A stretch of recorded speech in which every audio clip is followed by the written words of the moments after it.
ये प्रॉब्लम सिर्फ आपकी नहीं है, 70% स्टूडेंट की सेम प्रॉब्लम है। और प्रॉब्लम ये नहीं है कि बहुत कम टाइम बचा है, सिलेबस बहुत ज्यादा है। प्रॉब्लम है एक सही स्ट्रेटेजी। जो बच्चा इस वीडियो को देख रहा होगा, लास्ट तक देखने बच्चे बीच में छोड़कर जाओगे तो चाहो तो इसको अभी स्टॉप करके जा सकते हो, लेकिन वही बच्चा देखेगा जो अपने मन में ठान चुका है कि मुझे हर हाल में अपने बोर्ड एग्जाम में अच्छा स्कोर करना है, जितना टाइम चला गया मैंने वेस्ट कर दिया। लेकिन अब नहीं, बोर्ड एग्जाम पास आ गए हैं और सिलेबस को देखकर तो दिल की धड़कनें बढ़ रही हैं।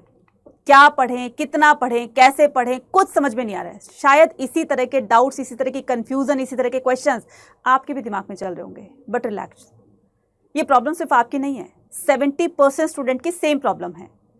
और प्रॉब्लम ये नहीं है कि बहुत कम टाइम बचा है, सिलेबस बहुत ज्यादा है। प्रॉब्लम है एक सही स्ट्रेटेजी का ना होना। अगर तो आपके पास एक सही स्ट्रेटेजी है तो विद इन 50 डेज भी आप अपने सिलेबस को कवर कर सकते हैं, और नहीं है तो 100 डेज क्या, 150 डेज क्या, वो भी कम पड़ जाएंगे। सही कह रही हूं? तो अभी भी टाइम है बचा। अभी से भी आप पढ़ना शुरू कर दोगे ना, तो भी जितना टाइम बचा है उसको अच्छे से यूटिलाइज करके आप अपने बोर्ड एग्जाम में अच्छा स्कोर कर सकते हैं। तो वही सारी चीजें कैसे, वो बताने वाली हूं इस वीडियो के अंदर। इसलिए 9 to 10 मिनट्स एकदम शांत रह करके हर चीज को अच्छे से समझने के लिए वीडियो को लास्ट तक देखना है। और अगर आप चैनल पर नए तो चैनल को सब्सक्राइब जो करना है, क्योंकि और भी बहुत सारी इंपॉर्टेंट चीजें हम आपको इस चैनल पर बताने वाले, इसलिए चैनल को सब्सक्राइब करना मत भूलिएगा। और इस वीडियो के लास्ट तक आते आते आपके अंदर जो कॉन्फिडेंस आएगा ना, वो जो पहले नहीं था, वो उस तरह का कॉन्फिडेंस भी आप फील करोगे। अभी नहीं तो कभी नहीं। जो बच्चा इस वीडियो को देख रहा होगा, लास्ट तक देखने बच्चे बीच में छोड़कर जाओगे तो चाहो तो इसको अभी स्टॉप करके जा सकते हो, लेकिन वही बच्चा देखेगा जो अपने मन में ठान चुका है कि मुझे हर हाल में अपने बोर्ड एग्जाम में अच्छा स्कोर करना है, जितना टाइम चला गया मैंने वेस्ट कर दिया। लेकिन अब नहीं, वो बच्चा इस वीडियो को देखे और मेरे साथ 9 से 10 मिनट रुक करके सारी चीजों को अच्छी तरीके से समझना है। ठीक है, तो स्टार्ट करते हैं। सबसे पहले हम यहां पर अपनी डेट शीट से, तो ये आपकी ह्यूमैनिटीज की डेट शीट है कि कौन सा एग्जाम कब होने वाला है, किस सब्जेक्ट का एग्जाम कब होने वाले, ये सब आपको पता ही होगा। ठीक है, उसके बाद में हमारे पास ये सब्जेक्ट्स हैं। ठीक है, और उसमें ये चैप्टर्स हैं। टोटल कितने चैप्टर्स आपके? 150 चैप्टर्स हैं। ठीक, 15 चैप्टर्स हैं। और आपके पास डेज कितने हैं? 75 डेज।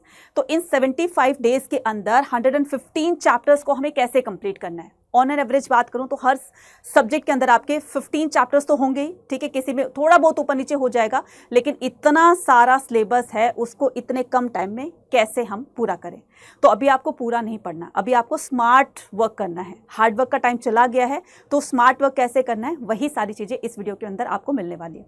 तो सबसे पहले बात करते हैं आपके कुछ कॉमन डाउट्स की, जो मैंने आपको पहले बताई है ना, कि सिलेबस अभी कंप्लीट नहीं हुआ है। कुछ एक स्कूलों में ऐसा भी हुआ होगा कि अभी सिलेबस कंप्लीट नहीं हुआ है, या जो आप सेल्फ स्टडी भी कर रहे हैं उसमें आपका सिलेबस कंप्लीट नहीं हुआ है। ठीक है, तो पहला डाउट है आपका, पहला कंफ्यूजन है कि अभी सिलेबस कंप्लीट नहीं हुआ है तो मैं क्या करूं, कैसे करूं, है ना।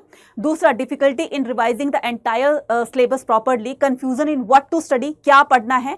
स्कूल प्रैक्टिकल्स और वाइवा भी होने वाले, उसके लिए भी प्रिपरेशन करनी है। Enable to manage the time perfectly, कैसे हम टाइम को मैनेज करें, ये सबके साथ होता है। टाइम मैनेजमेंट की प्रॉब्लम सबके साथ होती है। Lack of confidence due to incomplete preparation, आपका कॉन्फिडेंस कब लूज होता है? जब आपकी प्रिपरेशन एक सही डायरेक्शन में नहीं चल रही होती है, और सही डायरेक्शन में चल रही है तो कॉन्फिडेंस भी अपने आप बिल्ड होता है, राइट। तो कॉन्फिडेंस को भी कैसे बिल्ड करना है वो भी मैं आपको बताने वाली हूँ। ठीक है, तो सबसे पहले हम यहाँ पर बात करते हैं, break your 75 days in 3 phases. तो अपने 75 डेज को आपने 3 फेजेस के अंदर डिवाइड कर लेना है। तो पहले 1 to 25 डेज में आपको क्या करना है? 1 to 25 डेज के अंदर आपको फर्स्ट रीडिंग लगानी है। अभी आपने जितना स्कूल के अंदर पढ़ा, या ट्यूशन में पढ़ा, या कहीं से पढ़ा, तो आपने जो रीडिंग करी ना, एक बार उसकी फटाफट से रीडिंग करनी है। उसके बाद में जैसे आप रीडिंग करोगे तो कॉन्सेप्ट भी क्लियर होते चले जाएंगे। ठीक है, उसके बाद में नेक्स्ट 26 से 50 डेज के बीच में आपने क्या करना है?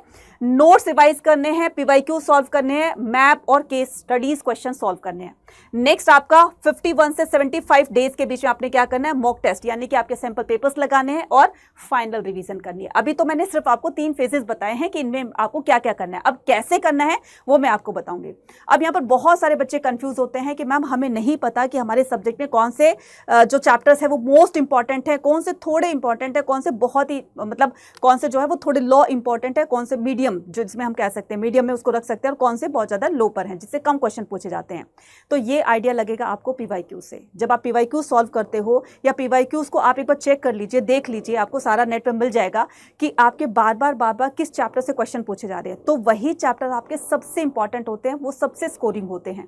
तो आपने क्या करना है, अगर मैं हिस्ट्री की बात करूं तो हिस्ट्री में कौन से आपको टॉप प्रायोरिटी पे चैप्टर्स रखने हैं, कौन से मीडियम पे रखने हैं, कौन से लो पर रखने हैं। तो यहाँ पर अगर मैं सेकंड चैप्टर की बात करूं तो सेकंड चैप्टर के अंदर आपको क्या करना है, second chapter kings, farmers and town, chapter 8 peasant, zamindar and the state, and chapter 9 colonialism and the country, ये आपके टॉप प्रायोरिटी पर होंगे। इसके अलावा अगर आपने मीडियम प्रायोरिटी पे रखने हैं, देखो छोड़ना नहीं है कुछ भी, है ना, क्योंकि यहाँ पीवाईक्यू से आपको पता चल जाएगा किस चैप्टर से बार बार क्वेश्चन पूछे जा रहे हैं, तो उनको पहले प्रायोरिटी पर रखना है, ठीक है।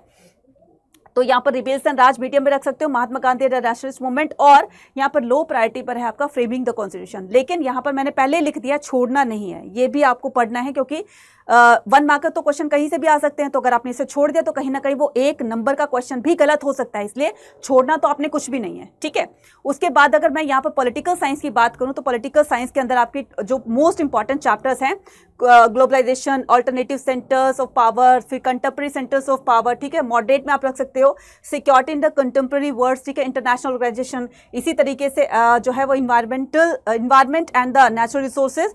बुक 2 के अंदर politics in India since independence, और यहाँ पर हाई प्रायोरिटी पर रख सकते हो nation building, planned development, Indian politics 1970 से 1990s के बीच में। मीडियम में आप रख सकते हो रीसेंट डेवलपमेंट, डेमोक्रेटिक पॉलिटिक्स, और इसमें मीडियम में रख सकते हो आप सोशल मूवमेंट वगैरह, ठीक है। अगर इसके अलावा यहाँ पर मैं बात करती हूँ ज्योग्राफी की, तो ज्योग्राफी में आप इंपॉर्टेंट पे रख सकते हो population, migration, human development, economic activities. Medium में रख सकते हो transportation, communication, settlement pattern etcetera. उसके बाद में यहाँ पर सेकंड जो बुक है आपकी पीपल एंड इकोनॉमिक वाली, हाई प्रायोरिटी पर रख सकते हो आप agriculture, manufacturing, human settlement, resources and development. Next आपका मीडियम में रख सकते हो आप international trade, mineral and energy resources etcetera. Map are very important, ठीक है, मैप से बहुत इंपॉर्टेंट है, क्योंकि ज्योग्राफी में सबसे ज्यादा मैप बेस्ड क्वेश्चन में ही कंफ्यूजन होती है, इसलिए मैप को तो बार बार आप हिस्ट्री में भी, पॉलिटी में भी और ज्योग्राफी में भी आप प्रैक्टिस करते रहिए, ठीक है। उसके बाद में यहाँ पर बात करती हूँ किसकी, जैसे आपके पास में सोशियोलॉजी है, ठीक है, सोशियोलॉजी के अंदर भी आपको क्या करना है, टॉप प्रायोरिटी पर रखने आपके कल्चर डाइवर्सिटी, है ना, social institutions, challenges of unity, ठीक है, सोशल चेंजेस, मास मीडिया और सोशल मूवमेंट, ठीक है। इसी तरीके से इकोनॉमिक्स में, इंग्लिश में, हिंदी में, तो ये सारी चीजें आपको पीवाईक्यू से पता चलेगी, तो थोड़ा सा उसको नोट डाउन कर लीजिएगा, राइट। तो ये बच्चा अभी भी नहीं करोगे ना कि यार ये तो बहुत ही डिफिकल्ट काम है, तो बच्चा ये कौन करेगा आपके लिए, आप ही तो करोगे ना। तो एक बार आप पीवाईक्यूज को उठाओ, 10 ईयर के, 5 ईयर्स के उठा लो, चलो 10 ईयर्स के नहीं तो 5 ईयर्स में थोड़ा सा अंदाजा लग जाएगा कि आपको कहाँ से चैप्टर से ज्यादा क्वेश्चन पूछे गए हैं, ठीक है। इसके अलावा भी आपने क्या करना है कि मेक डेली मिनी रूटीन, आपको छोटे छोटे से रूटीन्स बनाने अपने डेली, ठीक है, डेली के रोजाना छोटे छोटे से रूटीन बनाने, उसमें 1 घंटा आपने क्या करना है, 1 घंटा आपने थ्योरी रीडिंग करनी है, चाहे कोई भी सब्जेक्ट उठाओ, कोई भी टॉपिक उठाओ, उसको रीडिंग करना है 1 घंटे, ठीक है। उसके बाद में आपको क्या करना है, पीवाईक्यूज लगाने हैं। अब आपको लगता है कि आपकी एमसीक्यूज में ज्यादा मिस्टेक्स होती है, शॉर्ट आंसर्स में होती है, लॉन्ग आंसर्स में होती है, तो आप उसको पहले उठाइए, क्योंकि देखो इजी तो आप कर लोगे, राइट। तो इन 30 मिनट्स के अंदर पीवाईक्यूज में क्या करना है आपने, जो आपको सबसे इंपॉर्टेंट लगते हैं, जहां पर आपकी गलतियां ज्यादा होती है तो वो गलतियां ना हो, तो वो चीजें इंपॉर्टेंट आपको उठानी है। उसके बाद में यहाँ पर 30 मिनट्स आपको क्या करना है, मैप और केस बेस्ड स्टडीज के क्वेश्चन सॉल्व करने हैं, राइट। उसके बाद में 20 मिनट्स आपने क्या करना है, इंग्लिश की रीडिंग करनी है, क्योंकि देखो बच्चा रीडिंग नहीं करोगे तो कहीं ना कहीं जो पैराग्राफ बेस्ड क्वेश्चन आते हैं रीडिंग में आप करते चले जाओगे, टाइम कंज्यूम होगा, टाइम निकलता चला जाएगा, कहीं ना कहीं जो क्वेश्चन का आंसर आप लिखने वाले थे वो छूट जाएगा। इसलिए रीडिंग की हैबिट अपनी अभी से बना लो, ताकि आप जल्दी से रीड करके और क्वेश्चन के आंसर दे सके। अब यहाँ पर रीडिंग के साथ साथ में आपको राइटिंग पर भी बहुत ज्यादा फोकस करना है, और ये जितना जल्दी आप राइटिंग को करना स्टार्ट कर दोगे उतनी ही जल्दी स्पीड पर अपनी पकड़ बना पाओगे, राइट, और कोई भी क्वेश्चन आपके छूटेंगे नहीं, राइट। तो यहाँ फ्रॉम डे 10 से, जो मैंने फर्स्ट 1 से लेकर के 25 डेज बताए थे, तो 10th डे से आपने क्या करना है, अपनी राइटिंग प्रैक्टिस स्टार्ट कर देनी है। हर एक क्वेश्चन को आपको लिख कर देखना है, और खास करके लॉन्ग आंसर्स को तो बहुत अच्छी तरीके से। तो लॉन्ग आंसर्स लिखेंगे तो कहीं ना कहीं वो चीज आपकी छोटे, जो आपके शॉर्ट आंसर्स बनते हैं, एमसीक्यूज बनते हैं, तो लॉन्ग में सारी की सारी चीजें इंक्लूड हो जाती है, साथ में आपकी रीडिंग भी बन रही है, साथ में आपकी राइटिंग भी बन रही है, सब कुछ बन रहा है। तो आप क्या करोगे, लॉन्ग आंसर्स की प्रैक्टिस करोगे, चाहे वो हिस्ट्री हो, पॉलिटी हो, ज्योग्राफी हो, वट जो भी सब्जेक्ट हो आपका, ठीक है। उसके बाद में 1 मैप डायग्राम ज्योग्राफी, ठीक है, तो आपको एक मैप डायग्राम जो भी आपके ज्योग्राफी में आते हैं तो आप उसको करोगे। उसके बाद में यहाँ पर 1 न्यूमेरिकल इकोनॉमिक्स, तो इकोनॉमिक्स में न्यूमेरिकल्स के क्वेश्चन काफी पूछे जाते हैं, तो उसको लिख के आपको सबसे ज्यादा उसकी प्रैक्टिस करनी है, ठीक है। उसके बाद में अगर लास्ट के 25 डेज के अंदर हमें क्या करना है, लास्ट के 25 डेज में हमें give 1 full length test every 3 days. तो आपको हर एक 3 दिन के अंदर अंदर आपको एक मॉक टेस्ट तो एक सैंपल पेपर तो जरूर जरूर से लगाना है। सैंपल पेपर से बच्चा आपको ये पता चल जाता है कि क्वेश्चन का पैटर्न क्या है, क्वेश्चन पेपर का पैटर्न क्या है, ठीक है। और साथ में जो क्वेश्चन आएंगे हो सकता है as it is sample paper से कॉपी पेस्ट करके हमारे इस वाले एग्जाम में दे दिए हो, इसलिए सैंपल पेपर को जरूर जरूर से सॉल्व करना हर 3 दिन के अंदर, ठीक है। उसके बाद में correct your on mistake and maintain जो भी गलतियां होती हैं आपकी सैंपल पेपर लगाने में, ठीक है। अगर मान लो क्वेश्चन नंबर आपका 3 गलत हो गया, क्वेश्चन नंबर आपका 25 गलत हो गया, क्वेश्चन नंबर ये गलत हो गया, तो उसकी एक नोटबुक बनाओ कि मेरा ये क्वेश्चन गलत हुआ है, उसका नंबर नोट कर लो या उस क्वेश्चन को नोट कर लो, फिर उसमें देखो कि गलती कहां पर हुई है। गलती हुई है तो उसको आप लिख कर देखो। बच्चा मैं डेफिनेटली कह रही हूं, गारंटी से कह रही हूं, जब भी आप उसको नेक्स्ट टाइम करोगे ना तो गलतियों के चांसेस और ज्यादा कम हो जाएंगे, और जब आप third time, second, fourth time करोगे तो वो गलतियों के चांसेस बिल्कुल खत्म हो जाएंगे। तो अगर अभी भी नहीं करोगे ना इस तरह का काम तो बच्चा बहुत पीछे रह जाओगे, फिर आपको आपके बोर्ड एग्जाम में अच्छा स्कोर, आप जो सपना देख रहे हो कहीं ना कहीं आप वो पीछे रह जाओगे, ठीक है। फिर वो कोई नहीं करा सकता, right. So the last 25 days में आपने क्या करना है, लास्ट 25 डेज में आपको प्योरली रिवीजन पर फोकस करना है, ठीक है। Revision plus testing plus correction.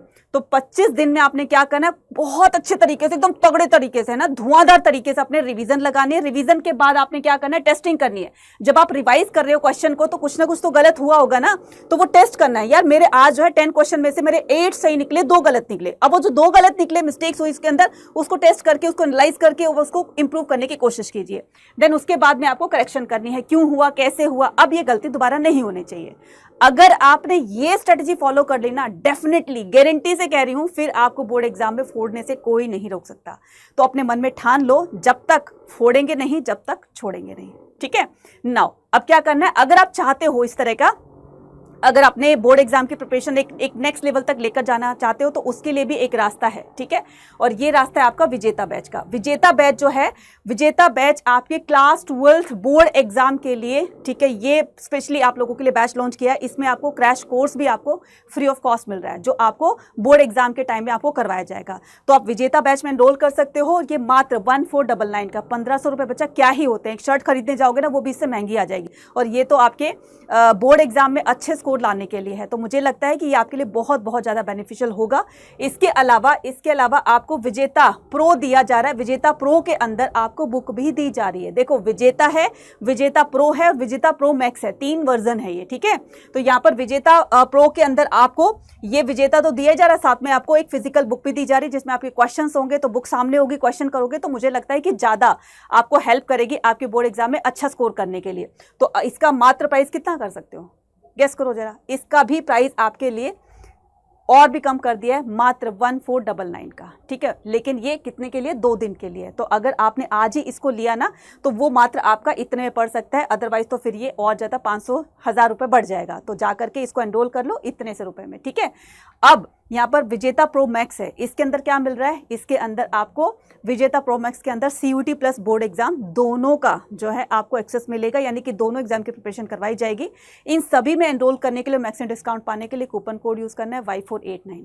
अब बोलोगे मैडम ये कहाँ से मिल रहा है, कैसे मिल रहा है, ठीक है। और इसका प्राइस है बच्चा 4499 का, क्योंकि यहाँ पर 2 एग्जाम की आपको प्रिपरेशन कराई जा रही है। क्योंकि GAT लैंग्वेज जो है आपका CUT के अंदर ये एक बहुत इंपॉर्टेंट रोल प्ले करता है। लैंग्वेज तो बिल्कुल डिफरेंट है, कहाँ से कौन सा क्वेश्चन आ जाए, ग्रामर में ज़्यादा क्वेश्चंस आते हैं CUT के अंदर। तो अभी से अगर आपने पकड़ नहीं बनाई ना, जैसे आपकी SSC, बैंकिंग और जितने भी गवर्नमेंट एग्जाम है उसमें वहाँ पर जो लैंग्वेज के क्वेश्चन पूछे जाते हैं, या फिर रीजनिंग क्वांट के क्वेश्चन पूछे जाते हैं, GK GS के क्वेश्चन पूछे जाते हैं, तो आपके CUT में भी वैसे ही आएंगे। तो अभी से अगर आपने नहीं तैयारी की तो कहीं ना कहीं वो तैयारी आपकी पीछे रह जाएगी, और जो सपना देखा है मुझे इस कॉलेज में एडमिशन लेना है, इस कोर्स के साथ में लेना है, तो वो सपना बच्चा ब्रेक हो जाएगा। तो अभी से दोनों एग्जाम के प्रिपरेशन के लिए आप इसको एनरोल कर सकते हो। तो कहाँ से करोगे, तो इसके लिए आप करियर्स अड्डा की ऐप को डाउनलोड कर सकते हो, ठीक है। तो करियर अड्डा की ऐप को डाउनलोड करने के बाद, जैसे देखो यहाँ पर मैंने करियर्स अड्डा लिख दिया, तो जैसे करियर्स अड्डा को डाउनलोड करके, डाउनलोड जरूर करना है, इससे आपको 1% ज़्यादा आपको एक्स्ट्रा डिस्काउंट मिलेगा। तो यहाँ पर ऑल कोर्सेज पर जाना है, ठीक है, यूजी पीजी एंट्रेंस एग्जाम पर जाना है। जैसे आप यहाँ पर जाओगे तो यहाँ पर आपका आ जाएगा सीयूटी का क्रैश कोर्स, तो सीयूटी का क्रैश कोर्स आप यहाँ पर करोगे। ये रहा विजेता बैच, साइंस कॉमर्स आर्ट्स तीनों के लिए हैं, लेकिन कूपन कोड सभी के लिए सेम रहेगा। ठीक है, अपने फ्रेंड्स को भी बता सकते हो। तो ये साइंस का है बच्चा, ठीक है, साइंस का है, कॉमर्स का है और आर्ट्स का भी है। तो आर्ट्स में देख सकते हो अनीता मैम यहाँ पर है, तो बीच में आप देख सकते हो, बाकी आशी मैम भी है और विकास सर भी है ना। तो ये विजेता बैच है आपका, ठीक है, विजेता प्रो है और विजेता प्रो मैक्स है।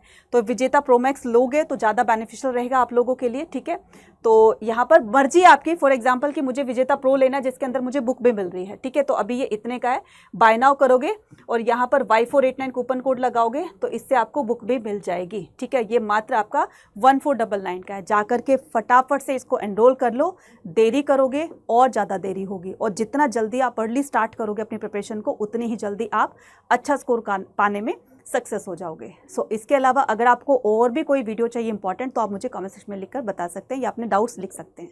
Bye bye to everyone and all the very best. Thank you.